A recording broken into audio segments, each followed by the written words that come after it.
Sejam bem-vindos, sejam bem-vindas. Estamos começando mais uma gravação do nosso podcast, O Dentista Inabalável. Hoje uma edição especial onde nós estamos separados, mas juntos pela tecnologia. E hoje é o nosso podcast número 11. Número 11? Isso número aí. 11. Isso, e o título dele é Mocap Não. Protótipo estético funcional. É isso aí. E você já sabe que é o podcast que não tem mimimi, não é mesmo, Renato? Exatamente. A gente fala tudo o que você precisa saber para ir para outro patamar. Muito então, bem. Que aqui está tudo seguro.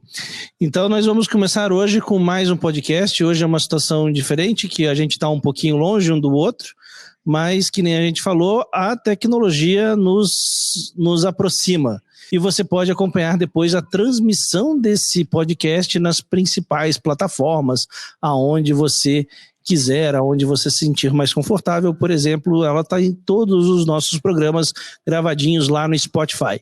E você pode assistir não só o de hoje, mas todos que a gente já fez desde o primeiro. Lembrando que esse é já o nosso episódio número 11. Tem muita coisa boa, se você ainda não escutou, que você também pode escutar, né, Milene? Isso mesmo, porque a gente esmiuça o assunto passo a passo, tema a tema, detalhe a detalhe, para fazer a diferença para você, dentista inabalável, que acompanha Milene e Renato. Muito obrigada. E aquele é o Renato, e eu sou a Milene, e vamos começar com o assunto de hoje? Então vamos lá, Milene, porque hoje no episódio nós vamos falar tudo mesmo que você precisa saber para melhorar o seu resultado do seu PEF. Mas o que é PEF? Protótipo estético funcional. Exatamente. Vai saber também por que a gente chama de protótipo estético funcional, né, Renato? Por que a gente não chama de mocap, que é um nome tão comum para a grande maioria dos dentistas?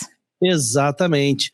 Você vai entender isso e não vai ficar só por aí não, né? Porque depois de a gente explicar tudo isso, a gente também vai te mostrar a importância e aquilo que você pode fazer para esse protótipo ser o seu superpoder e te ajudar a melhorar ainda a sua relação com o teu paciente e melhorar ainda mais os seus resultados. Por quê? Porque o protótipo ele tem tanto poder, que ele pode sim ser o seu superpoder, mas ele pode também ser a sua criptonita e detonar o teu resultado, e nós vamos falar isso aqui hoje. Isso aí, a gente não quer isso, então vamos explicar tudo aquilo que você precisa saber para você não quebrar a cara com o teu protótipo estético funcional. E vocês já estão acostumados que depois de tudo isso, a gente ainda vai ter os pensamentos limitantes, vamos te mostrar aquilo que pode te impedir de ir além nos seus resultados, né, e atrapalhar o resultado da sua reabilitação. Vamos começar então? Por que eles não podem, o dentista inabalável não pode ignorar o protótipo estético funcional? Exatamente. Começamos por onde? Vamos tirar a curiosidade deles. Vamos lá. Então, assim, por que a gente chama de protótipo estético funcional e não de mocap, né? Nós temos... já vamos tirar essa curiosidade e para isso a gente tem que falar para vocês que tem dois motivos muito importantes. Explica o nosso motivo número 1, Milene. É pela própria acepção da palavra. O que significa mocap e o que significa protótipo estético funcional? Então, o mocap normalmente é uma cópia, mas ela é estática. Um mocap você não vai provar e vai conferir as suas funções. Já um protótipo, sim. O protótipo você vai conseguir provar, avaliar e testar função e estética. O protótipo, ele combina muito mais com a maneira como a gente usa no nosso método, em que a gente não utiliza para venda. Então, muita gente utiliza para venda. Aí pode ser um mocap. Por quê? Porque provavelmente só tem a parte estética, não está testando função e não está avaliando todos os detalhes. Aí pode até chamar de mocap. Mas para nós, dentistas inabaláveis, o protótipo estético funcional avalia o que o nome diz, estética e função em todos os seus detalhes, para que quando você vá para a sua reabilitação, seja ela em resina composta, seja ela em porcelana, quando você for realizar, você já sabe exatamente como vai ficar. Por isso, protótipo estético funcional, na acepção da palavra, vai permitir que você prove, que você teste, que o paciente sinta, que vocês juntos vejam todos os benefícios ou não, o que precisa ser corrigido e o que não precisa ser corrigido no seu protótipo estético funcional. Essa é a razão número 1. Número 1. E é muito importante isso que a Milene falou, a gente vai falar mais depois, naquela hora que a gente tem os nossos pensamentos limitantes, né? Mas vocês têm que entender exatamente isso, que tem muita gente que se engana, acha que o protótipo é uma referência, né? É por isso que eles chamam de mockup, essa é uma referência, dá um pouco de importância, depois a gente conversa lá na frente. Cuidado, e a gente vai explicar para vocês isso tudo direitinho hoje. Então vamos lá, mas que nem a gente falou, Mi, não são só um, mas são 2 motivos pelo qual nós chamamos de protótipo estético funcional. E qual é esse segundo motivo? Para transmitir a grandiosidade do processo. Imagina essa situação. Você chega para o seu paciente e você fala assim, hoje nós vamos fazer a prova do mockup. Parece legal, certo? Mas e você muda e você fala, hoje nós vamos fazer o seu protótipo estético funcional. O que será que parece melhor para o paciente? O que dá a grandiosidade do procedimento que você vai fazer? Ah, eu vou fazer o protótipo, então já vou ter o esboço de tudo aquilo como vai ficar e vou provar isso estética e funcionalmente. Então, isso agrega valor. E a percepção de valor, porque assim, o que a gente precisa? A percepção de valor é benefícios menos custo. Tá? Então, quando você apresentou o seu plano de tratamento e você disse tudo o que você ia fazer no seu paciente, alguns mais detalhado e outros menos, ele pagou X por aquela reabilitação. E daí chega nesse dia, você vai fazer o protótipo estético funcional. Parece mágico aquilo, você vai pegar uma massinha e vai pôr na boca, ele vai sair transformado e ele vai poder conferir estética e função. Isso entra no benefício e não no custo. Isso agrega valor e ele tem uma percepção de que o tratamento até custa menos do que poderia se você não vai agregando valor nos nomes. Então, eu gosto muito de nomes que dão essa percepção de valor para que o paciente tenha essa sensação de que você está realmente fazendo algo diferente, algo poderoso, entregando para ele o melhor que você pode fazer e protótipo estético funcional cumpre essa função. Concorda? Isso.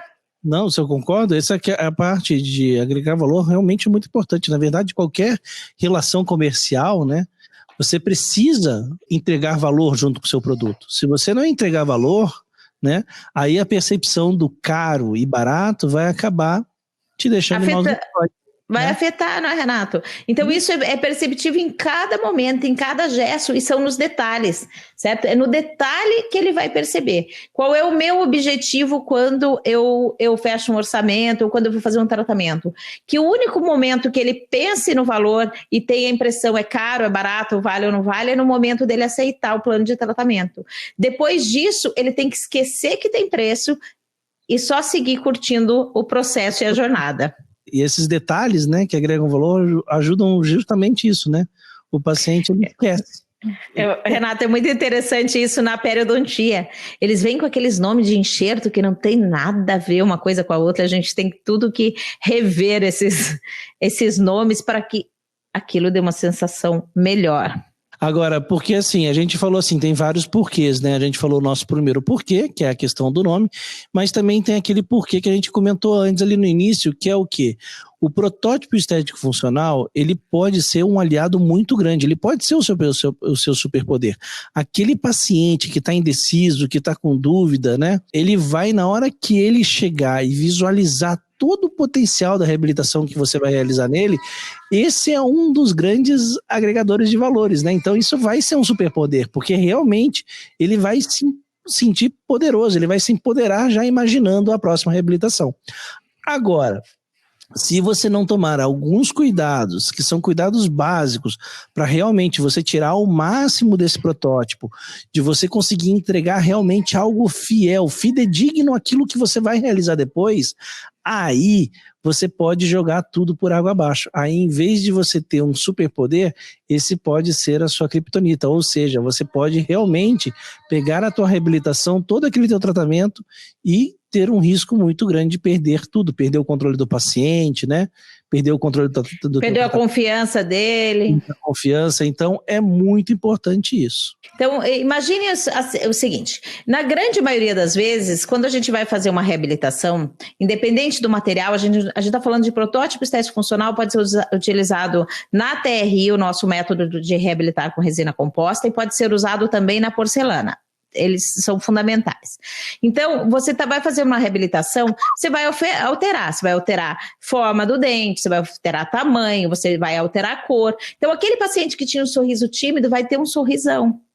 E quando você fizer a prova, independente, a menos que você pegue um protético muito ruim, tá, gente? Se você tiver um protético muito ruim, talvez você ainda não esteja com o olhar pronto para enxergar o que pode ser o resultado.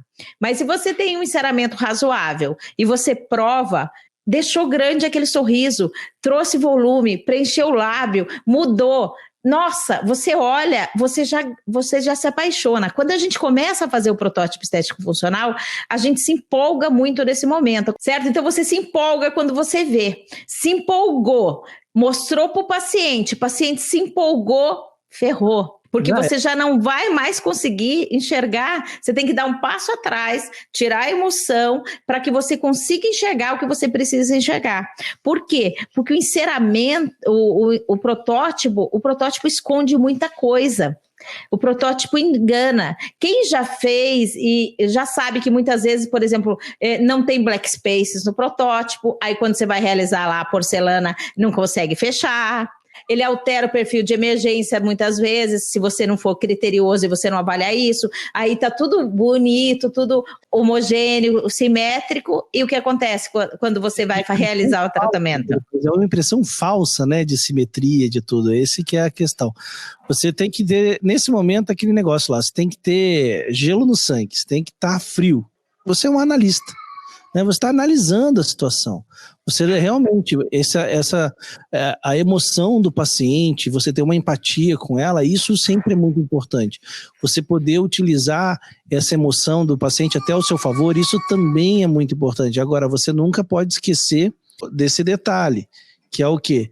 Que o dentista inabalável, ele faz parte da solução, né, Renato? Exatamente, você faz parte da solução, que você tem que avaliar esse problema, você tem que checar o que está acontecendo, né, e trazer a solução. E se você não tiver calma para poder fazer essa avaliação, realmente você vai ter muitos problemas. Você vai acabar transcorrendo aí, deixar passar, né, vai deixar passar muitas alterações, coisas que vão dar um resultado, que vão impactar diretamente no resultado final da tua reabilitação. Pois é, então o dentista inabalável se empolga, se emociona sim, mas sabe o momento e sabe como agir, certo? Então, você vai, inclusive, Renato, e eu vou comentar com eles o seguinte, eu tenho um combinado com os meus pacientes, seja de prótese total, de protocolo, de porcelana, de reabilitação, toda vez que eu estiver fazendo uma prova de dentes, eu só vou mostrar para ele quando eu já tiver gostado. Ok? Então, às vezes eu vou fazer um protótipo e não vou mostrar. Por quê? Porque eu sei que eu consigo resolver aquele problema ali. Ah, um dente está torto, tem uma inclinação, precisa corrigir isso ou aquilo, está muito grande, está pequeno. Isso acontece com todo mundo, acontece com a gente também. A gente é dentista da vida real, por isso que a gente está aqui para mostrar o que acontece e como evitar. Então, o que eu já combino com eles? Se eu não estiver gostando bem, eu ainda não vou te mostrar. Por quê? Porque você vai para casa, vai ficar imaginando, lembrando aquele dente, lembrando aquela cor se eu errei na cor da bisacrílica, aquela cor gritante que ele não vai gostar, em alguma coisa, algum detalhe, e ele vai achar que e vai perdendo a segurança. Então, eu já aviso antes, eu só vou te mostrar se eu já tiver gostado. Aí, se eu vejo que algum detalhe que ele nem vai perceber, que eu vou corrigir ainda, eu mostro para ele e aí a gente vai alinhando alguns detalhes. Então, esquece essa história de já ir mostrando o espelho. Às vezes eles pedem o espelho para ver, a Guida e a Jo, que são as minhas auxiliares, elas sempre me perguntam, com o olhar, se pode entregar o espelho ou não pode. Por quê? Porque eu tenho que saber se ele ter aquela visão, ele ver aquele resultado, vai fazer bem para o nosso relacionamento ou vai fazer mal para o nosso relacionamento. Exatamente. Essa parte que você falou é bem importante. É um problema que acontece muito também, por exemplo, quando as pessoas vão provar as restaurações finais, por exemplo, de cerâmica, acha que tudo tem que vir do laboratório, tem que vir pronto, né? Acha que já tem que entregar e já tem que seguir o fluxo. Não. Esse protótipo, ele vai ser avaliado, você vai estudar ele, né? E esse estudo não é só em cima de testes que você vai fazer ali na hora, ou da sua análise visual ali. Você vai fotografar, né, Milene? Você vai estudar isso. Isso mesmo, e também isso tem a ver com o nome protótipo. O protótipo foi feito para você fazer vários protótipos. Você faz um, ajusta certo detalhe, prova de novo, ajusta outros detalhes. E quanto mais detalhista você for numas etapas, menos provas do protótipo você tem que fazer. Porque a prova do protótipo é chata, é demorada, sai caro, porque a bisacrílica não é barata. Então nós temos que evitar os erros para que a gente prove o menos possível. Menor número de provas, mas não significa que a gente vai aprovar na primeira, tá, gente? Isso aí. A gente já está começando a falar bastante como aqui, né, Mi? Então vamos logo para o como? Isso, então vamos lá. Então ele tem... resposta. O dentista inabalável não fala mocap, ok? Então, nós não vamos falar mais em mocap, foi a última vez que a gente fala nesse nome, hoje aqui no nosso podcast, tá combinado, Renato? Exatamente. Então não se fala mais em mocap, todo mundo já internalizou que o nome é protótipo estético funcional. Protótipo estético funcional vende mais da percepção de barato e representa o que a gente faz. Bastou, não precisa mais motivo que isso, não é mesmo? Já sabemos que o protótipo estético funcional pode nos enganar, nos dar a falsa sensação de que está tudo lindo e maravilhoso e ir para o próximo passo com problemas. Tá? Então, como é que a gente não evita essa situação? Porque o dentista inabalável trabalha com V1, evitar o erro, com V2, potencializar o resultado. E para isso precisa dominar a técnica, que nós vamos entrar no V3 agora no como. Isso, Rê? Exatamente. Para ter protótipo, precisa ter o quê? Você precisa ter um enceramento. E é o seguinte, esse enceramento ele tem que ser bem feito. Então, o que acontece? Muitas pessoas, né, o enceramento por anos e anos ele foi negligenciado, né? Era um luxo quando você tinha um dentista que realizava o enceramento, né? Até porque antigamente o enceramento era diretamente provisório que você realizava, né, no seu paciente. Quem trabalhava com reabilitação prótese há muito tempo lembra que você construía os provisórios da boca do teu paciente diretamente, né, e esse era o teu enceramento. Mas depois, com até a facilidade da bisacrílica e tal, o enceramento foi começado a ser utilizado mais.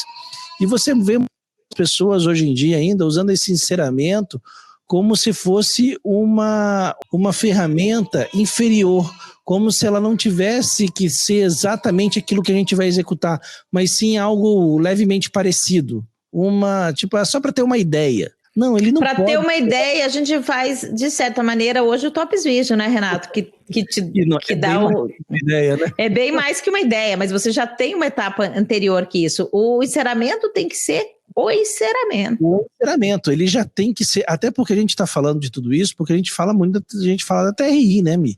E o enceramento é o seu resultado final. Tudo aquilo que tiver no enceramento é o que você vai entregar para o teu paciente. Então, como é que você vai ter algo parecido? Como é que você vai ter algo, tipo assim, uma referência, uma ideia? Não, aí você vai acabar não entregando exatamente aquilo para o teu paciente, e daí você vai começar a ter problemas. Então, a primeira coisa é sentar com o laboratório e fazer o teu laboratório entender a real importância desse enceramento.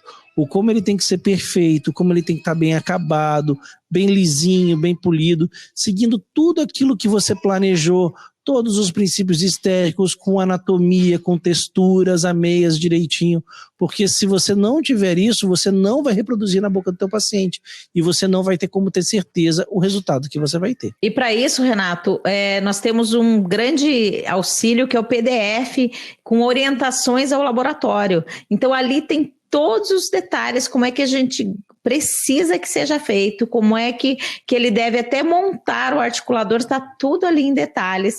Então, no primeiro momento que você estiver diante desse PDF, você senta junto com o seu laboratório e vai passando item por item, porque aquilo vai ser uma maneira dele trabalhar em todas as situações dos seus enceramentos e vai minimizar o erro e o trabalho. você vai ter menos trabalho para fazer, para corrigir esse enceramento e no seu protótipo estético funcional, se o teu protético cumprir essas diretrizes e esses princípios que você tem tudo enumerado ali. Nisso é interessante o seguinte: muitos laboratórios estão habituados a trabalhar, às vezes eles têm ótima escultura, mas o técnico, para os dentistas que ele atende, ele é o rei. Ele manda, o dentista faz e está aprovado e aquele é o resultado final. Então é muito fácil para o técnico trabalhar assim. Por exemplo, eu sou a chata do enceramento. Então, assim, o que eu falo para um técnico que vai trabalhar comigo? É o seguinte: eu vou querer o detalhe do detalhe do detalhe do detalhe. Te interessa trabalhar comigo? Por quê? Porque eu vou pagar a mesma coisa que o outro que não pede nada, nenhuma alteração vai cobrar. Aceita tudo. Que aceita tudo. Então, se o técnico tiver vontade de crescer, de enxergar mais e melhorar o seu trabalho, ele vai achar que vale a pena trabalhar comigo. Agora, se ele tiver num caos que ele mal consegue entregar o que ele precisa, que ele está cheio de de cliente, e ele não vai se organizar para isso, eu vou só incomodar. Eu vou ser uma dentista muito mais chata, muito mais pentelha ainda do que ele espera. Então, você tem que entender se o técnico que você vai trabalhar está disposto a cumprir aqueles pré-requisitos e aqueles detalhes que estão ali planejados no PDF. Mas tem um detalhe: se ele aceita, ele não só está aceitando fazer algo melhor, mas ele está aceitando ele crescer e ajudar a gente a crescer também. Porque essa sinergia, essa união, né, acaba fazendo os dois evoluírem. Então isso é muito importante, porque ele vai aprender com você, você vai aprender com ele. Então é necessário um laboratório que esteja aberto a isso, né? Não tem que ser só parceiro. Não é estar aberto a fazer as suas vontades, não. É estar aberto a querer aprender e aprender a crescer, né? Porque tudo aquilo que ele vai fazer com você, tudo aquilo que ele vai aprender com você, ele pode começar a fazer com os outros clientes dele. E ele vai valorizar ainda mais o trabalho dele. Ele vai dar valor, vai agregar muito mais valor ao trabalho dele também. Então, é muito importante realmente essa parceria entre você e o seu técnico. Isso, e a gente já percebe a qualidade do técnico, porque nós temos dentistas, alunos que estão trabalhando com o nosso método, que estão aplicando o nosso método e que estão juntos com a gente no Reabilitando. Nós temos muitos dentistas que ainda não trabalhavam com enceramento. E aí eles mandam o articulador para montar e eles às vezes colocam algumas fotos em que a gente percebe nas entrelinhas, sabe percepção de valor que nós conversamos agora há pouco? Você percebe se o enceramento vai ficar bom antes mesmo dele começar a colocar cera. Como é que ele recortou esse modelo? Como é que ele vazou esse modelo? Vazou o modelo com água oxigenada, tá cheio de bolhas? Como é que ele montou? Tá cheio de excesso de gesso? Aquele gesso tá caindo em cima do rebordo? Tá prejudicando? Então, você vai vendo nos detalhes. Aquele técnico que corta completamente a parte gengival. O fundo de vestíbulo. Aí você não consegue, o cara corta praticamente no nível gengival do paciente. Para ficar mais fácil tirar o modelo, deve ser, né, Renato? E às vezes você vai planejar um recontorno, ou a tua matriz, a tua guia de silicona transparente, ela vai pegar essa região cervical, não é? Ela vai invadir isso. E às vezes você não tem altura suficiente para trabalhar. Então, quando você estiver começando a trabalhar com o técnico, você pede para montar o articulador e devolver para você ver como é que ficou. Tá babado de gesso, ele não vai realizar um bom procedimento, entendeu? Ele não vai conseguir ter o critério, por quê? Porque se ele não atentou a esse detalhe, ele não vai ver os outros detalhes que você precisa. Então, vale a pena a gente prestar atenção e achar esse técnico que vai fazer a diferença. Isso não é ser chato, isso não é capricho, isso aí é mais ou menos aquela coisa assim, ó. Você quer que a pessoa venha na tua casa e não bagunce a sua casa? Então deixa a tua casa arrumada, porque ele vai ver que a tua casa está arrumada e ele não vai bagunçar também. Agora, se ele chega na sua casa e tua casa está uma zona, aí ele vai achar, não, aqui pode fazer zona. Então você tem que mostrar isso para o teu técnico, você vai ensinar para ele aquilo que você preza como um trabalho de qualidade, aquilo que você precisa para você poder trabalhar da maneira correta. Então não tem luxo nisso, não tem chatice, não é ser cri-cri, não é ser mala, não é nada disso.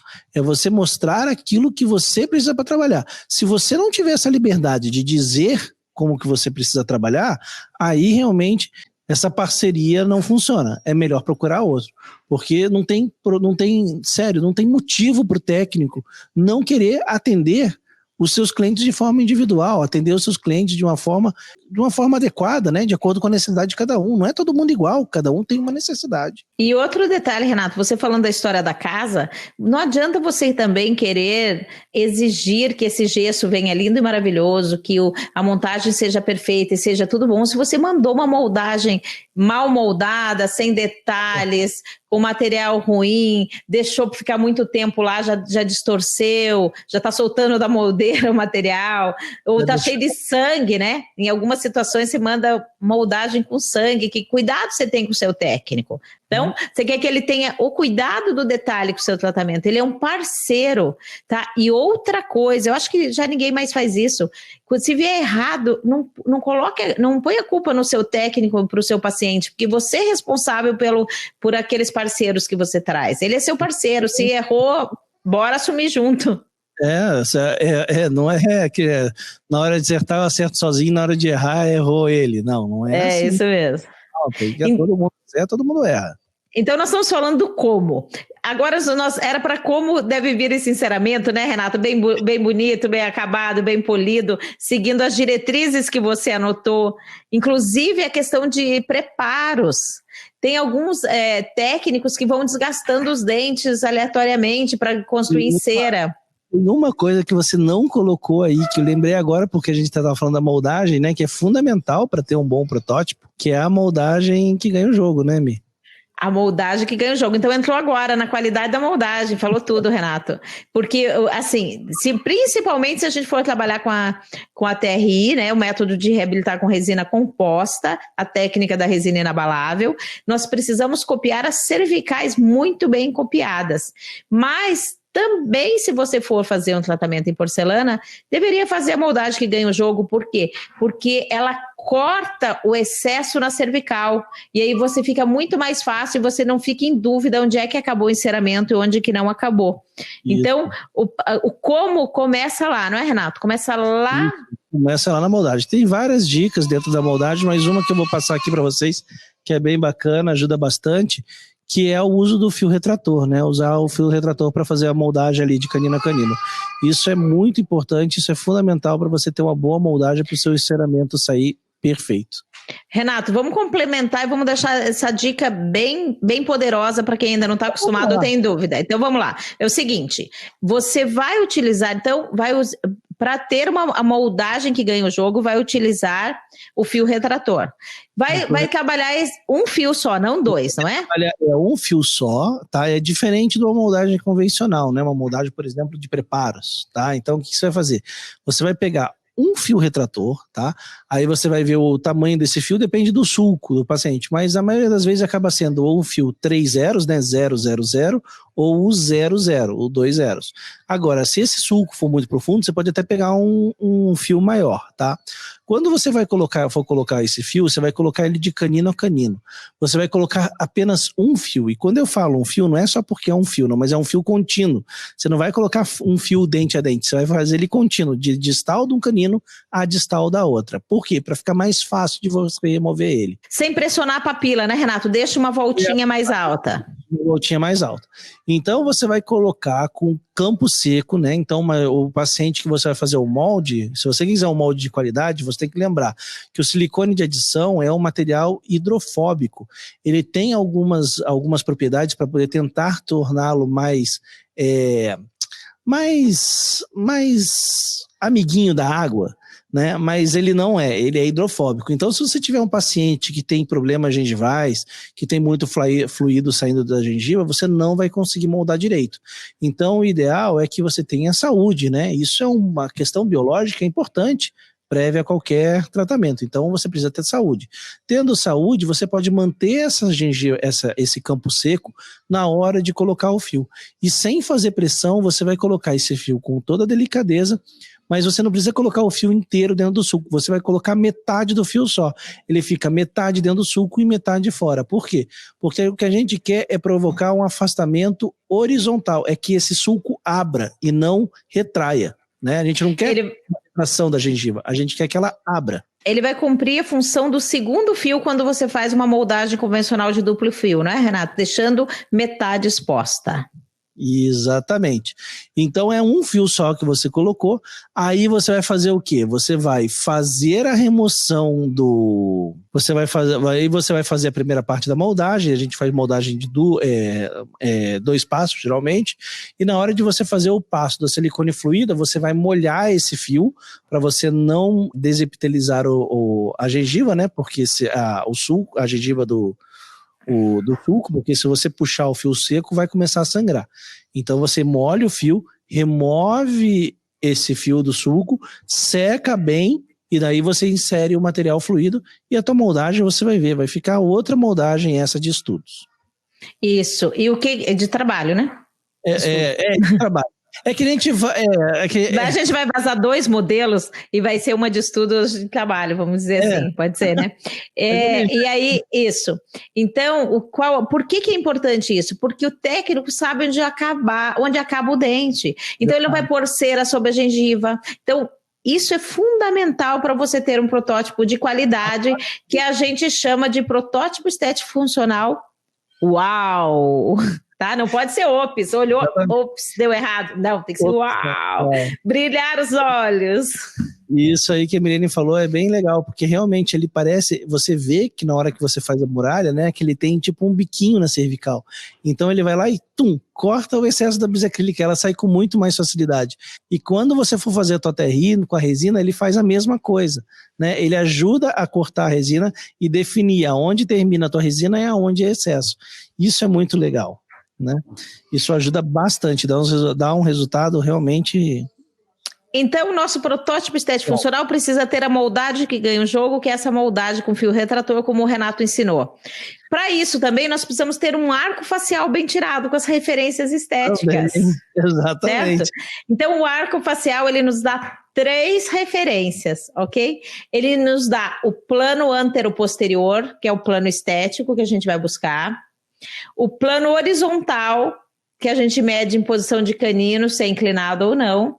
E a relação da mesial dos incisivos, da linha média dos incisivos, com a linha sagital mediana do rosto. Então, o arco facial precisa estar bem posicionado para que você passe essa informação para o técnico através da montagem desse articulador e ele consiga trabalhar adequadamente e você tenha um resultado positivo. E, além disso, precisamos do registro oclusal, que em casos de abordagens reorganizativas, que são as abordagens de reabilitação oral, esse registro oclusal vai ser feito em RC, relação cêntrica, na altura da DVO que nós definimos, para daí o laboratório ter condições de inserar fazer o melhor dele para que você chegue no protótipo estético funcional.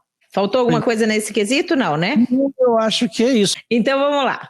O que acontece? Por que existe uma etapa no nosso método, no nosso jeito de reabilitar, que é a avaliação prévia do enceramento? Por que existe essa etapa? Porque cansei de receber o enceramento, mal olhar para ele, dou uma olhadinha, faço o protótipo e ponho na boca. Quando eu coloco na boca, eu tenho que descobrir tudo o que vai acontecer, avaliando no paciente já direto. Então, eu deixava de enxergar algumas coisas e eu deixava de corrigir pequenos detalhes que iam melhorar o resultado do protótipo e eu já conseguiria avançar mais rápido. Então, isso acontecia com você também, né, Renato? Exatamente. Tá? Então chega, você já faz, já está com o paciente na cadeira, já coloca e depois você tem que descobrir o que vai acontecer. Agora a gente cumpre um checklist de avaliação prévia do enceramento, onde a gente vai ver primeiro se o laboratório cumpriu os pré-requisitos. Nós vamos avaliar, então, se as características, as referências que nós passamos foram cumpridas. Nós vamos avaliar função, nós vamos ver todas as guias funcionando, nós vamos ver se o modelo encaixa no outro, que existe um engrenamento, que existe esse engrenamento, que a hora que ele fechar, aquilo vai encaixar. Tudo isso a gente faz essa avaliação prévia e pequenas correções, pequenos ajustes no enceramento, avaliando, usando o carbono, para que quando eu for para a boca, eu já tenho tenha detalhes a menos para corrigir. E algumas coisas eu vou enxergar na avaliação do enceramento, por exemplo, eu vou enxergar que um canino parece mais longo que o outro, e eu resolvi não remover, eu vou enxergar que um corredor está mais aberto que o outro, e eu vou deixar para o laboratório resolver. Quando eu for olhar esse protótipo, eu já estou com essa expectativa, já estou com o olho para isso. Eu não vou me empolgar tanto, porque eu já sei o que vai acontecer. Então, eu consigo eliminar a questão emocional. Outro detalhe importantíssimo é que existem 3 tipos de enceramento, tá? O enceramento sem desgaste, que é o enceramento totalmente auditivo, que é o melhor. O técnico vai lá e põe cera em tudo. Então, quando você fizer a sua muralha, você tem certeza que aquilo vai encaixar. Mas, eventualmente, você tem um dente mal posicionado, você precisa cortar algum detalhe. Então, alguns ajustes você pode fazer previamente a moldagem para que ele se torne um enceramento em que o técnico não vai desgastar dente nenhum. Então, a ideia sempre é que ele seja o mais aditivo possível, se possível 100% aditivo, né, Mi? Isso mesmo, 100% aditivo. Esse é o nosso desejo, mas nem sempre é possível. E muitas vezes vai precisar de um certo número, de uma quantidade maior de desgaste. Essa parte que você falou é importante, né, do aditivo, porque assim, a gente vê muitas vezes as pessoas querendo forçar uma situação aditiva, né, nessa questão de não ter desgaste, nessa questão dessa odontologia mínima, tentar forçar uma odontologia sem desgastes, mesmo quando ela não é a mais indicada. E não, você tem que ser bem criterioso. Se precisa de desgaste, tem que realizar o desgaste, tá, né? Então, e esses desgastes você tem que avaliar, se eles vão ser feitos previamente, até a moldagem, né? Ou se pode ser depois de que o enceramento estiver pronto. E você vai conversar isso com o técnico também. Dentro do nosso método, nós trabalhamos com o que a gente chama de Tops Vision, onde a gente define tamanho e posição ideais dos dentes. Com esse Tops Vision, nós queremos restabelecer a DVO funcional, então muitas vezes a gente aumenta o tamanho dos dentes e a altura dessa DVO, então a gente restabelece essa DVO e a gente também aumenta o volume dos dentes com muita frequência. Então, o nosso método de reabilitar transforma muitos enceramentos que na maneira convencional precisariam de desgastes, não seriam aditivos, se transformam em aditivo. Mas tem sempre situações que fogem à regra e que nós precisamos fazer pequenos desgastes e o paciente já vai saber, e não são preparos, são pequenos desgastes, adequação de forma que eu incluo no meu... vamos falar em nomes, né? Eu incluo esses desgastes no meu orçamento, vai estar escrito para ele que eu preciso fazer como ameloplastias. Então, vou fazer uma plastia no esmalte e a ameloplastia parece uma coisa boa para o paciente ver. Então, o preparo é um desgaste, né, que tem um formato correto para poder criar uma inserção para uma peça, né? Para uma prótese. Não é preparo. Você vai remover, você vai adequar a forma. Então, por exemplo, esse dente está girado e o volume dele está além de qual deveria ser a restauração final até. Então, você precisa posicionar. Às vezes, você vai fazer isso com ortodontia. Às vezes, não tem como fazer isso com a ortodontia. Ou porque o paciente já passou por um tratamento ortodôntico e não quer fazer outro, ou que o paciente é contra, ou porque, às vezes, é um dente só e não vale a pena fazer, às vezes, um tratamento ortodôntico tão longo para algo tão pontual também, às vezes acontece isso. Então, você vai fazer esses ajustes de forma, igual a Milene falou. Por exemplo, é igual aquela ideia quando você tem um dente instruído, que você chega e corta ele para poder colocar no plano, é mais ou menos a mesma coisa. Isso, e inclusive quando a gente está falando então em TRI, a técnica da resina inabalável, a reabilitação em resina composta, você faz simplesmente esse desgaste para pôr no arco, para que você consiga acrescentar um pouco de cera e trabalhar, então é um desgaste. Agora, se você, nesta mesma situação, se você fosse reabilitar em porcelana, você teria que fazer 2 coisas, o desgaste inicial para colocar no arco, até para você poder provar o seu enceramento, porque você precisa dessa prova, e depois você além desse desgaste, você vai fazer o preparo para caber a porcelana. Então, nós evitamos esse segundo, que é o preparo, mas eventualmente o desgaste para o alinhamento e colocar no arco, ele é necessário e ele traz só benefícios. E geralmente, a maioria dos casos, realmente ele acaba ficando dentro do esmalte, né? Por isso que usa bem o nome ameloplastia, cai bem. Aliás, a meloplastia é algo que era muito usado antigamente e é um procedimento muito esquecido hoje em dia, né? Para fazer pequenas correções na inclinação axial dos dentes, dando um sorriso mais harmônico. Acertando ângulos, deixando eles mais suaves, né? Também isso é odontologia estética pontual, né? No detalhe, e faz toda a diferença. Isso aí. Então a gente já moldou, fez o arco facial e fez o registro maravilhoso. A gente conferiu a qualidade do modelo que veio. Nós conferimos a precisão da montagem do articulador, está bem montada. O laboratório foi caprichoso, indicando que ele pode ser caprichoso nas próximas etapas. Ele não cortou o fundo de vestíbulo, o sulco está marcado e ele fez um belo enceramento. Nós avaliamos esse enceramento. Nesse enceramento, nós vimos alguns detalhes seguindo o checklist, alguns ajustezinhos a gente já fez e agora a gente vai confeccionar a muralha para realizar o protótipo estético funcional. Eu vou lhe perguntar, Renato Azeredo da Silva, a muralha é importante? A muralha tem segredos? Tem que ser um material como é? Vamos falar tudo sobre a muralha agora? Para quem está aqui, nosso dentista inabalável? A muralha tem muitos segredos. A primeira coisa, assim, você quer trazer você quer colocar um material, né, que ele está no estado fluido, inicialmente, para se moldar ali no formato do dente. Se você vem com material que é muito mole ou que se deforma com muita facilidade, né? Se essa tua muralha for feita de um material assim, o que vai acontecer? A própria pressão do material sendo colocado no dente vai deformar ele. E daí, se deformar essa muralha, você não vai ter a precisão, né? E a previsibilidade do teu resultado. Por quê? Porque vai estar alterado.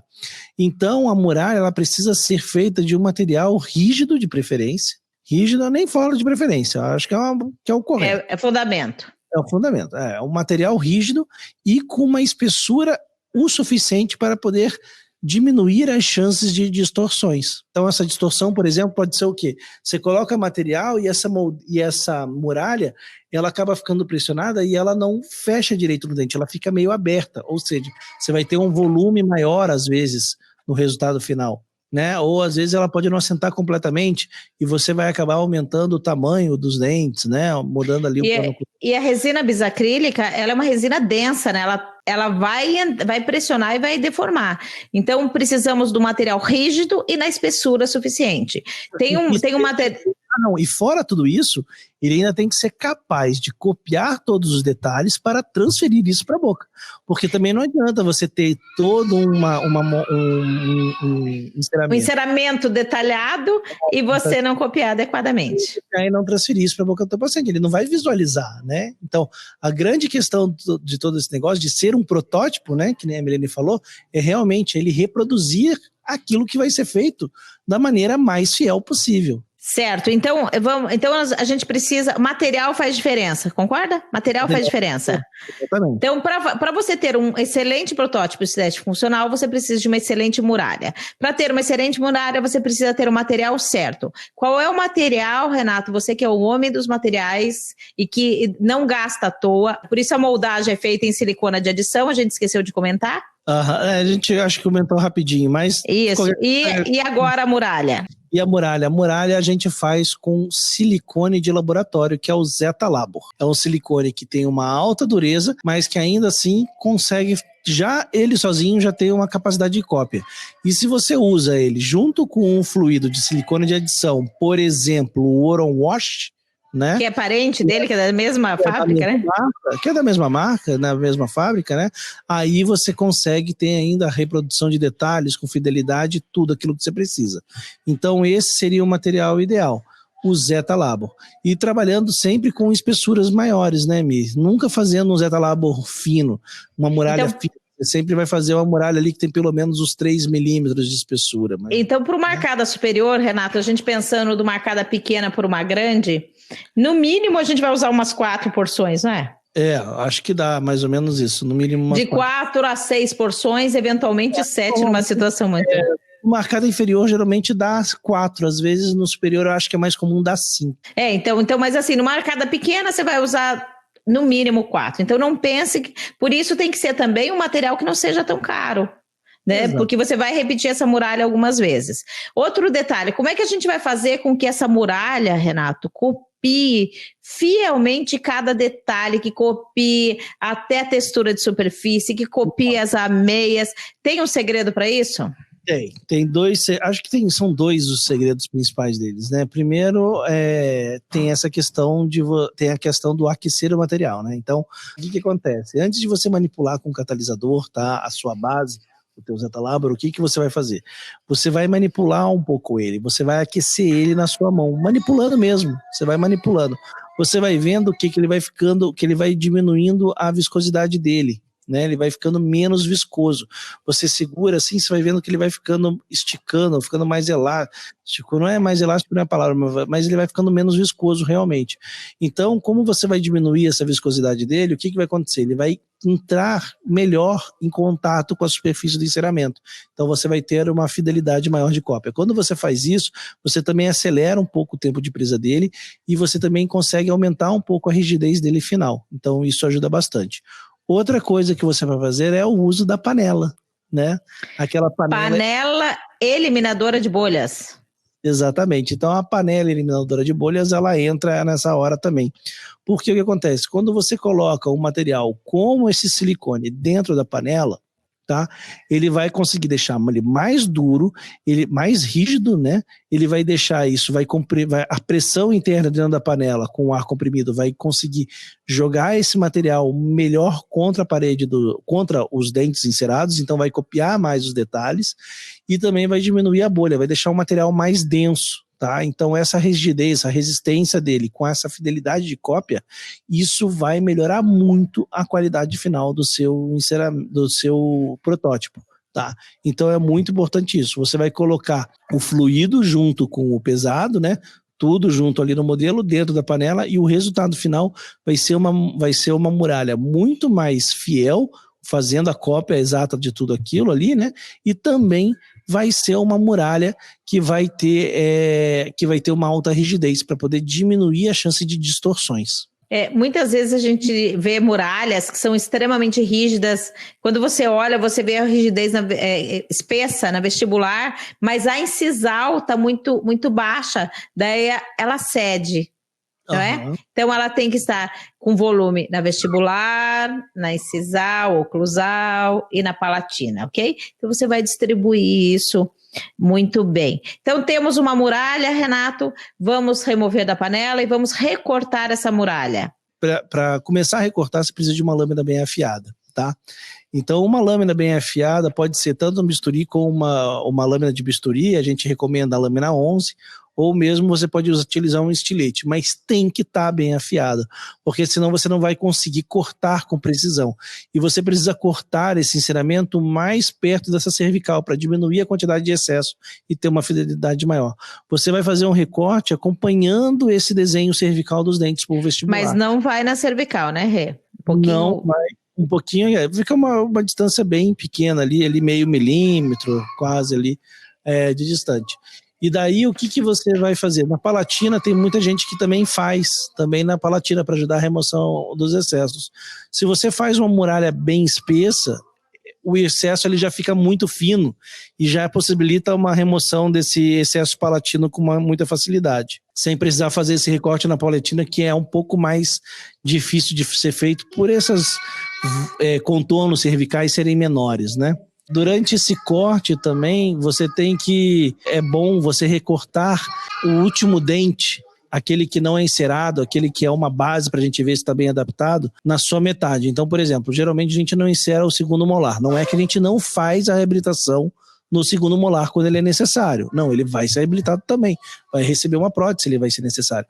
Mas no primeiro momento a gente não insera, por quê? Porque ele vai servir de estabilidade para a gente conseguir apoiar e ter certeza que essa matriz está no lugar certo, essa muralha está no lugar certo. E se você pega nesse dente e corta ele no meio, o que você vai ver? Você vai ter certeza que ele está bem adaptado, que na hora que você bota no modelo original, por exemplo, você vai ver que ele está copiando exatamente esse dente que não foi encerado. Então você vê que essa muralha está precisa, que ela não está tendo problema de inserção, que ela está encaixando no lugar certo. E a mesma coisa você pode verificar na boca também. Então, muralha pronta. Mais algum detalhe da muralha? Muralha questão da muralha, né?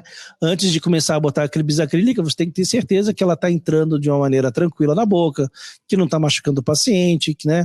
Por exemplo, quando você vai fazer no inferior, paciente que tem torus palatino, torus lingual, geralmente você tem que fazer um alívio, né? Para poder não pressionar essa parte anatômica ali e não causar um desconforto no paciente. Então, são alguns cuidados que você precisa ter, né? Ter certeza que ele está entrando bem dos dois lados, testar a inserção, porque senão você corre o risco de inserir de um lado e não inserir do outro. Aí você vai aumentar os seus dentes, né? Da maneira errada, não vai conseguir avaliar direito. E quando for provar, então, principalmente no inferior, que às vezes tem um dente que você pode ter deixado alguma parte que pressione tecido mole em demasia ali, você vai testar se ele não pode ter dor, ele tem que entrar, fazer clac, encaixar, e num posicionamento só, e ele não pode sentir dor. Se ele estiver se incomodando, você olha, porque às vezes você copiou uma parte do modelo, que foi recortado, algum detalhe, e aquilo ficou maior e tá ruim para o paciente, e você não vai conseguir encaixar adequadamente. Sempre que a gente fizer essa inserção, a gente vai avaliar se a gente está tendo uma leve isquemia em cervical, se ele está bem encaixadinho, se ele tem uma leve isquemia em cervical, e quando você for fazer esse encaixe já com a bisacrílica, você já está imaginando, você está provando para daqui em seguida testar em bisacrílica. Quando você for testar em bisacrílica, você já vai inserir daquela maneira para que você tenha aquela mesma isquemia ali, seguindo como referência de que você encaixou bem. Porque às vezes você encaixa lá atrás no seu segundo molar, mas você não pressiona direito na frente e ele não fica encaixado. E você vai ter que repetir e tirar aquele material todo para fazer novamente. Então agora vamos para a inserção do material da bisacrílica na modeira, Mi? Renato, a gente também precisa fechar as ameias e espaços amplos, tá? Porque então, assim, uma vez inserida essa bisacrílica, ela vai ter que sair. Você depois vai ter que tirar. Então você pode judiar muito do paciente pode levar tempo, e você pode judiar muito do paciente. Pode ficar muito ruim de remover em algumas situações, se você não proteger. Situações que o paciente tem pônticos, né? Situações que o paciente tem grandes black spaces, também é importante. E até numa situação dessa também tem a importância da escolha da bisacrílica, né? Porque tem algumas bisacrílicas que são bem mais difíceis de fazer essa remoção do que outras. Isso mesmo, tem bisacrílicas que são extremamente duras, difícil de remover mesmo, e você vai judiar um pouquinho mais do paciente. Então, você tem que conhecer os tipos de bisacrílica, vantagem e desvantagem, vai ver custo-benefício que você consegue incorporar. Nessas situações de pôntico, eu muitas vezes uso até um top-down, né? Isso, porque aí o Teflon pode atrapalhar. E a gente põe o Teflon nas ameias, protegendo de uma maneira que ele não impeça a inserção da muralha. Porque algumas muralhas copiam muito bem a meia cervical, então você vai pôr uma bolinha de Teflon compatível com esse espaço que não impeça a inserção dessa muralha adequadamente. E esse Teflon, ele tem dois efeitos muito bons. Primeiro, essa questão da remoção, que nem a Milene falou, né, de ter uma remoção mais tranquila, mas também uma questão muito importante na avaliação estética desse teu protótipo, porque se esse Teflon não for colocado, você vai fechar essa meia com o material, e ali não está às vezes planejado esse fechamento, e daí vai parecer aí que você se engana. Vai parecer um dente maior, você vai ter uma percepção final do dente que não vai ser aquela que você vai ter depois.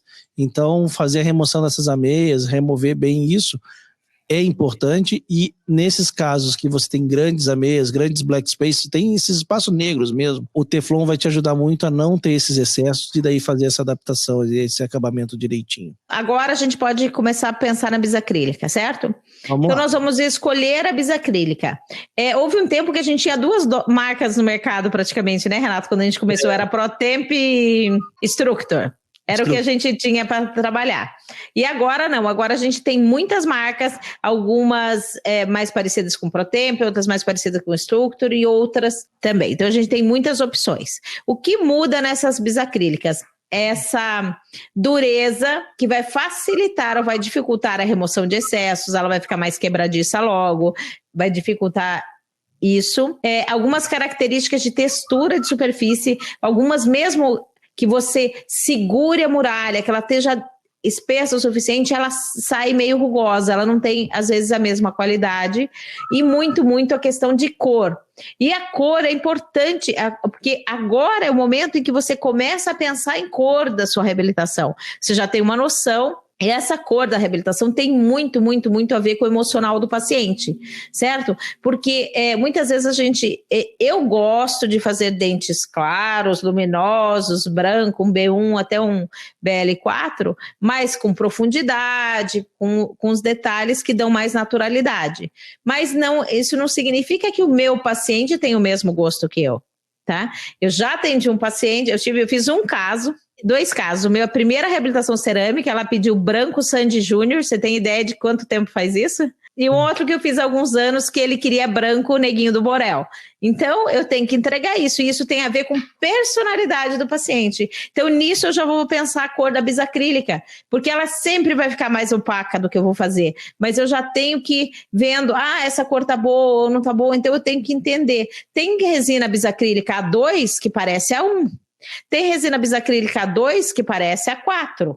Então você tem que, não vai comprar só pelo preço, você tem que entender como é que essa resina funciona em questão de cor, para que você peça uma mais escura ou mais clara, dependendo da marca comercial. Algum detalhe sobre a escolha da bisacrílica, Renato? Geralmente eu percebo que as bisacrílicas que têm um resultado um pouco melhor são aquelas que a ponta dela, o cartucho delas são aquelas que são 10:1, que tem uma mais grossa e uma mais fininha. Não são aquelas que têm os dois iguais. Geralmente eu percebo um resultado melhor nessas outras. Tanto a questão estética, como a questão do manchamento, como a questão da facilidade de remoção delas.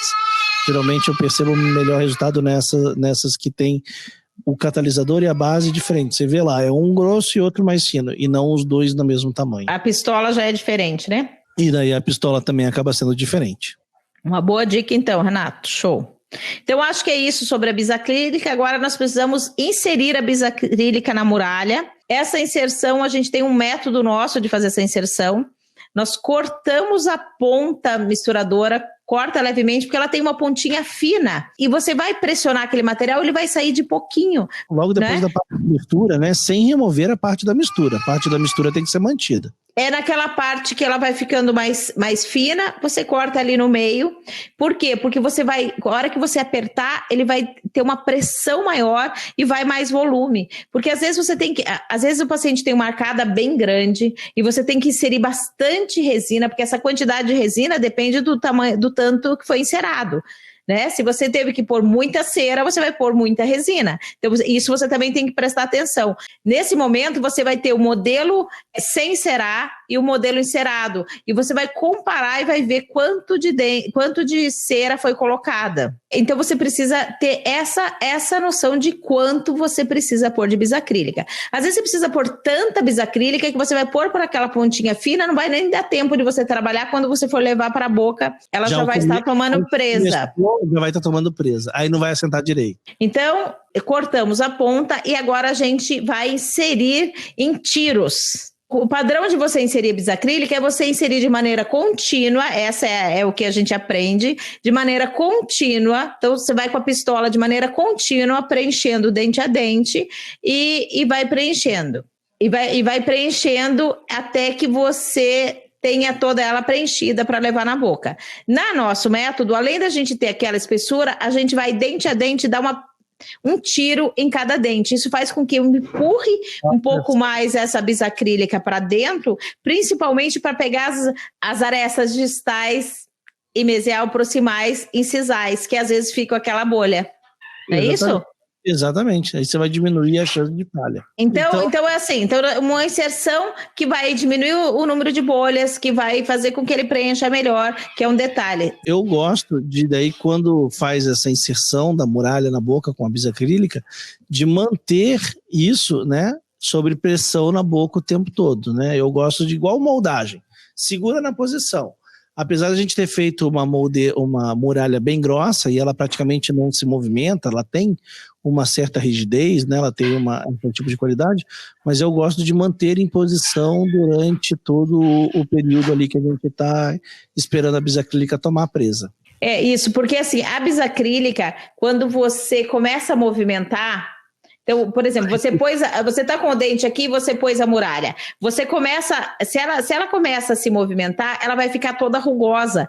E você quer uma bisacrílica, você quer um protótipo estético funcional como? Uau! Então ele tem que estar liso, polido, repetindo o que você tem no enceramento. Então você não pode ter movimentação dessa muralha, porque senão ela vai ficar rugosa e vai ficar feio. Você vai ter que passar um Soflex para diminuir aquela rugosidade. Quem nunca, não é, Renato? Já aconteceu com você ou só comigo? Vai perder bastante tempo, né? Então tem duas coisas para você remover. Ele fica como se fosse repuxada essa rugosidade. Tem duas coisas. Primeiro é manter ela estável até o final. E depois assim que você tira a muralha, você passa aquela gaze umedecida com álcool, né? Sobre esses dentes, que daí você remove essa parte que está mole, que foi inibida, que não polimerizou. Assim você vai ter uma bisacrílica mais lisinha ali no final. E eu esqueci o detalhe, Renato. Antes de começar a inserir a bisacrílica na muralha, a gente vai dispensar um pouquinho, porque aquela primeira camada, às vezes, aquela primeira porção, às vezes, não toma presa. Então, agora vamos remover essa muralha. Isso, aí a gente tira daqueles primeiros excessos, né, na cervical. O excesso cervical, a melhor maneira de tirar aquele excesso cervical, porque você já cortou aquela muralha, vai sair uns triângulos ali, umas pirâmides, sei lá o quê. Eu acho que é tirar com o microbrush. Com o microbrush. Com o microbrush é que não machuca, né? Com a sonda... porque às vezes você vai com a sonda, você encosta, o paciente começa a se mexer... Ou se você quiser, seria algum instrumento que a ponta fosse romba, né, arredondada, e o microbrush acaba sendo mais fácil para isso. Um aplicador de dical, quem sabe o que é isso? Um aplicador de dical. Né? Não, mas... Tá, e daí você vai fazendo a remoção, né, e depois você remove toda a muralha. Fez a remoção da muralha, e quando a gente remove a muralha, tem uma dicasinha, né, que é aquela do abrir. Isso, eu só quero lembrar que na hora dessa remoção cervical, às vezes lá em posterior, você vê que é perigoso você mexer a muralha quando você está fazendo essa remoção. Você deixa esse excesso para remover depois. Só remove os excessos que tiverem fáceis, porque tudo que você não pode é movimentar essa muralha. Aí você vai fazer o quê? Você vai abrir essa muralha, né? Então, em toda aquela cervical, você vai pegando ela e vai fazendo... De cérvico vestibular, né? Você vai abrindo ela, como se você estivesse deslocando ela da cervical, para você desgrudar ela da tua bisacrílica, porque se simplesmente puxa para baixo, às vezes você arranca a bisacrílica junto. Então você vai abrindo... Principalmente em enceramentos finos. Exatamente. Então dessa maneira você vai separar primeiro a bisacrílica da muralha, e daí você remove com mais facilidade essa muralha. Assim você vai vai diminuir a chance de você acabar destruindo o teu protótipo. E depois você vai fazer o quê? Você vai pegar aquela gaze com álcool, vai passar ali naquela superfície da bisacrílica para poder remover aquela melequinha, né? Que senão você não remover, vai ficar tudo rugoso depois no final. Isso mesmo. Então, para remoção, fazer essa abertura, você põe os seus dedos ali na cervical e vai abrindo, removendo de vestibular para a palatina, para que o seu enceramento se mantenha, principalmente naqueles casos em que as ameias são mais fechadas, porque tem gente que tem as ameias bem fechadas e o enceramento é mais fino, que daí tem chance de remover. Quem nunca saiu com o dente do enceramento na muralha, né? Às vezes você consegue tirar e encaixar, tá? Mas esse já é um cuidado que você, dentista inabalável, deve ter para que não aconteça com você. Se não der para encaixar, você vai ter que fazer tudo de volta. Então vai ficar alto, né? Daí já era. Então agora você vai fazer o quê? Você vai ter lá, né, e você vai começar a remover os excessos, né? Então você começa removendo os excessos mais grosseiros, principalmente palatina e lingual. Palatina, no molar, nos dentes que não forem encerados também, você tem que remover qualquer excesso que tenham, né? Tudo aquilo que pode parecer. Às vezes fica um excesso na palatina e você acha que não está incomodando. Daí o paciente começa a falar e aquilo atrapalha o paciente a falar. E daí ele vai ter uma percepção ruim, ele vai começar a achar que o negócio não está certo, que tem alguma coisa de errado. Então você tem que tomar muito cuidado com isso, porque esses excessos, você tem que lembrar que tudo isso é uma experiência, né? É uma experiência, é um sentimento que o paciente vai criar ali. E esse sentimento vai ser bom ou vai ser ruim, né? Dependendo dessa experiência. Essa experiência pode ser boa ou pode ser ruim. Então, você tem que trazer sensações boas para ele. Então, se ele for falar e tiver uma bolota de excesso ali atrás, ele vai achar ruim. Se ele for morder e ficou um excesso lá no segundo molar não encerado, que ele vai morder, vai deslocar aquilo ali, não vai achar ruim. Então, ele vai começar a achar que o seu tratamento ele vai ser tão ruim quanto o protótipo ficou, né? Então, você tem que ir ajudando nessas experiências, criando experiências satisfatórias para ele nesse momento. Então, a remoção dos excessos é primordial nisso. Isso, então e daí depois você remove os excessos cervicais. Muitas vezes você tem que remover o teflon da meia, porque vai ficar aquele branco aparecendo, em algumas situações você remove o teflon da meia também, e esse excesso cervical você vai remover com a lâmina 12 também, ou uma curetinha de pério. A lâmina 12 bem afiadinha, nova, você vai removendo ali, né, fazendo o contorno, para exatamente, né, o paciente sorrir e você vê esse contorno bonito do dente, essa relação do contorno cervical com a gengiva, porque, como a gente falou, tudo isso vai ser avaliado depois na fotografia, e isso tem que estar direitinho. Isso, e outro detalhe, por exemplo, eu normalmente começo pelo superior, você também, Renato? Eu começo também, acho que eu começo geralmente pelo hábito, superior. né? Não tem um porquê, mas a gente começa pelo superior. E aí, dentro das conferências do protótipo estético funcional, nós vamos medir os dentes. Então, com um compasso de ponta seca ou de Castroviejo, você vai medir da cervical. Eu sempre meço cervical a incisal do 11, cervical a incisal do 16, cervical a incisal do 26. Eu quero ter certeza que os meus dentes não cresceram. Mesmo que eu tenha a prática, que eu faço isso com frequência, eventualmente crescem, porque aí a prática também te faz, às vezes, não ser tão cuidadoso. Então, tem que ser atento, e às vezes você não pressiona e não leva da mesma maneira. Então, e uma vez que você fez crescer, depois você volta a ser tendencioso de novo. Então, já aprenda com os nossos erros e cuide para que esses dentes não cresçam, não aumentem. Então, você mede, porque se ele já tiver maior, você já tira e já faz de novo. Não vai fazer o inferior e tentar descobrir o que tem errado, porque você pode achar, tá torto, porque às vezes entrou de um lado e não entrou do outro. Ah, não, tá grande demais, vamos mandar diminuir. Manda diminuir sinceramente, e você tinha errado porque ele não tinha entrado todo. Veja se a bisacrílica está chegando até cervical onde deveria estar. Então essa dica é importantíssima, né, Renato? A gente vê isso muito, como a gente tem o curso de reabilitação e tudo mais já há um tempo, a gente vê isso muito com pessoas com menos experiência, né, Milene? De acabar inserindo mais de um lado do que do outro, de demorar um pouco e o material já começar a tomar presa, e daí você acaba com esses erros, e daí a pessoa não percebe. Então faça a medição, que daí você vai enxergar direitinho onde que você errou, né? E aquele negócio, já errou, já remove e faz de volta. Não vai, não, vou fazer o inferior de volta primeiro. Não, porque daí você vai errar em cima do teu erro. E daí não vai ter como você corrigir de novo depois. Aí você vai ter que refazer até o inferior se bobear. Então já remove, já refaz o superior, e depois que tiver tudo certo, daí você vai para frente.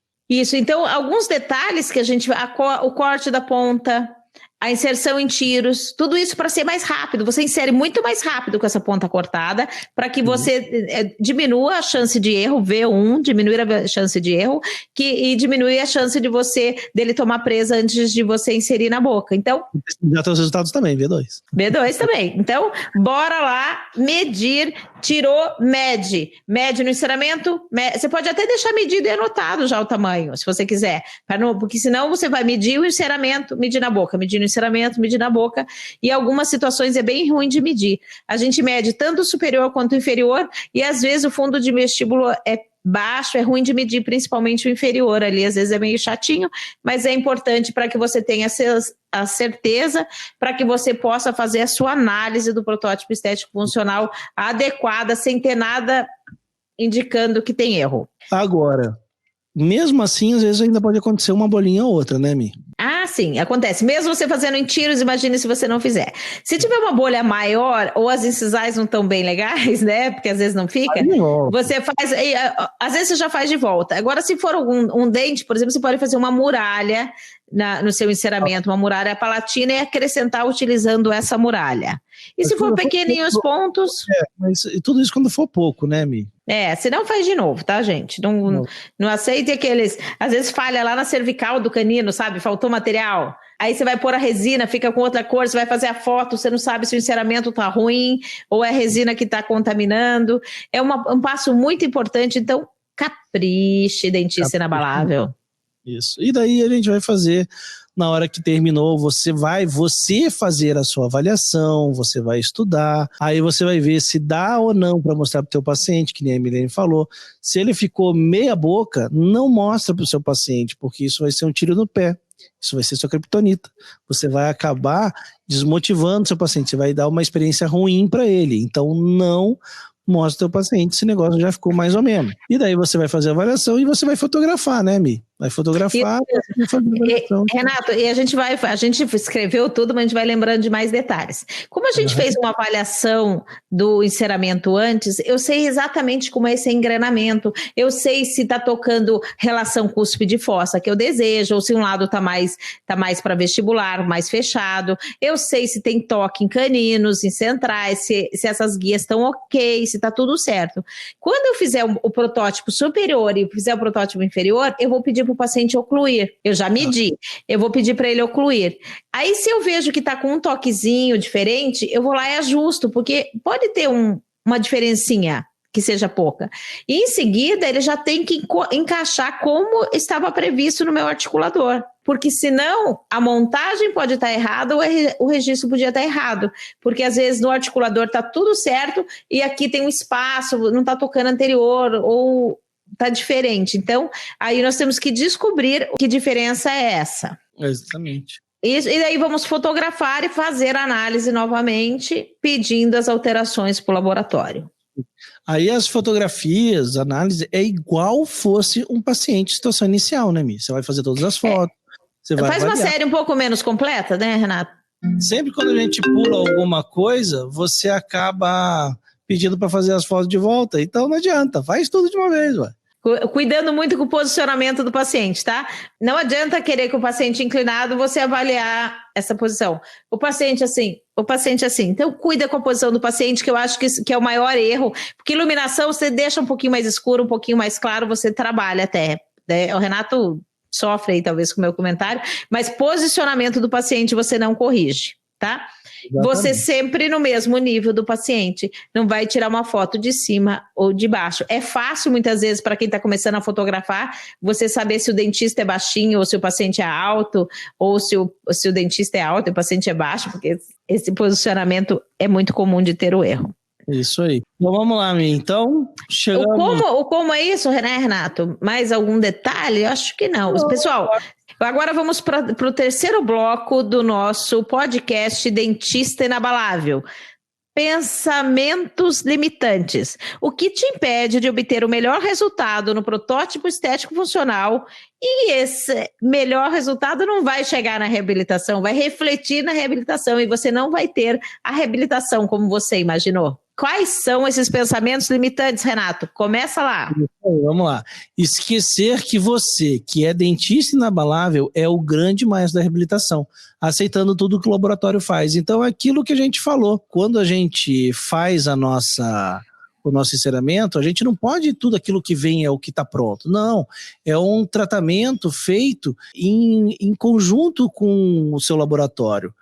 Então, não adianta você achar que tudo que vem de lá está pronto. Não, você tem que fazer a avaliação, você tem que orientar outro laboratório, você tem que avaliar, testar, provar, orientar ajustes. Isso é fundamental. Pelo contrário, né, Renato? Eu, quando vou fazer, eu já tenho certeza que eu vou ter que fazer muito ajuste. Quando eu não tenho, oba, sucesso, assim, mais sucesso e veio mais rápido. Mas eu já vou esperando fazer bastante ajustes. Então, quando você espera, porque tudo que faz a gente sofrer na vida chama-se expectativa.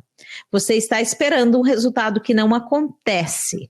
Certo? Você está esperando um resultado que não acontece. Se você está esperando não ter que fazer nenhum ajuste e você tiver que fazer alguns ajustes, você já ficou triste, já não cumpriu o seu objetivo. Então, eu já espero que eu vou fazer alguns ajustes e eu estou pronta para isso. Se não tiver que fazer esse ajuste, ótimo.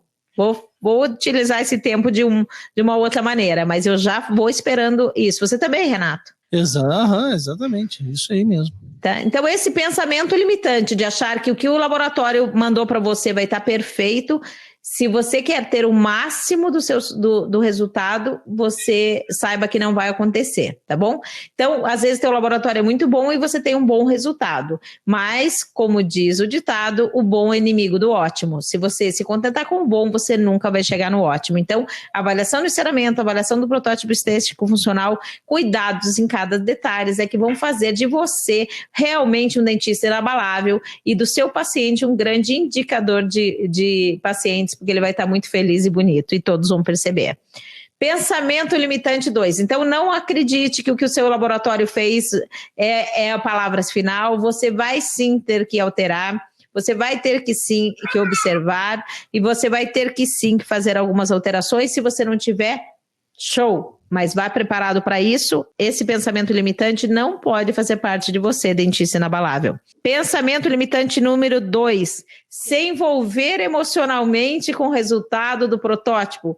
Você saiu de A para B, vai dar diferença? Vai dar diferença. Vai estar melhor? Vai estar melhor, a menos que você tenha errado demais. Vai estar melhor. Só que você não pode se contaminar emocionalmente por esse resultado e não se contaminar emocionalmente com o que o paciente achar do tratamento. Nem para ruim, nem para bom. Se você mostrou e não deveria ter mostrado, pode ser que ele fique frustrado e você também ache que você não é capaz de corrigir. Você é sim capaz de corrigir.